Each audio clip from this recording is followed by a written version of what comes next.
Maithili express की शानदार प्रस्तुति।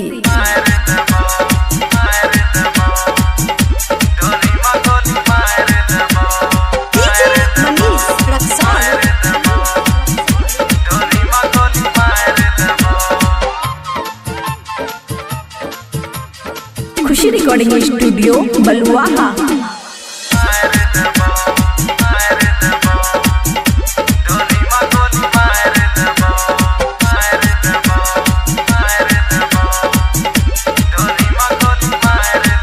आगे दिल से लगाइले हैं, दिल से छोड़ाइले हैं, दिल से लगाइले हैं, दिल से छोड़ाइले।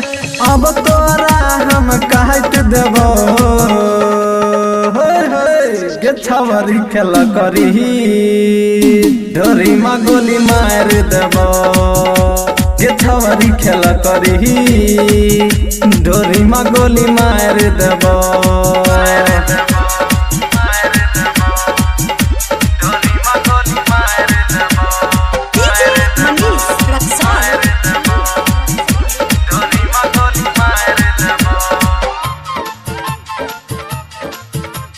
खुशी रिकॉर्डिंग स्टूडियो बलुआहा।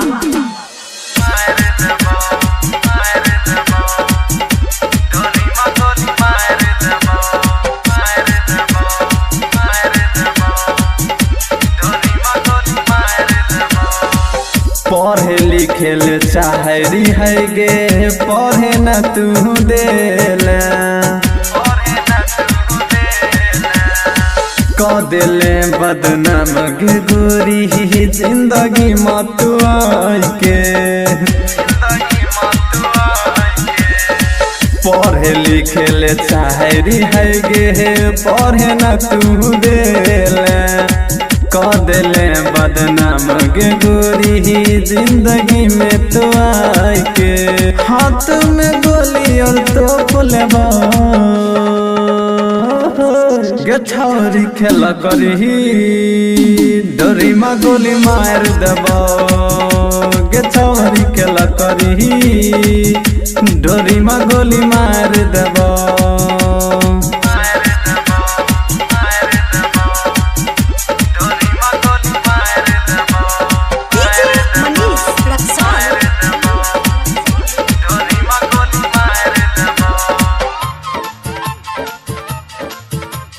खुशी रिकॉर्डिंग स्टूडियो बलुआहा।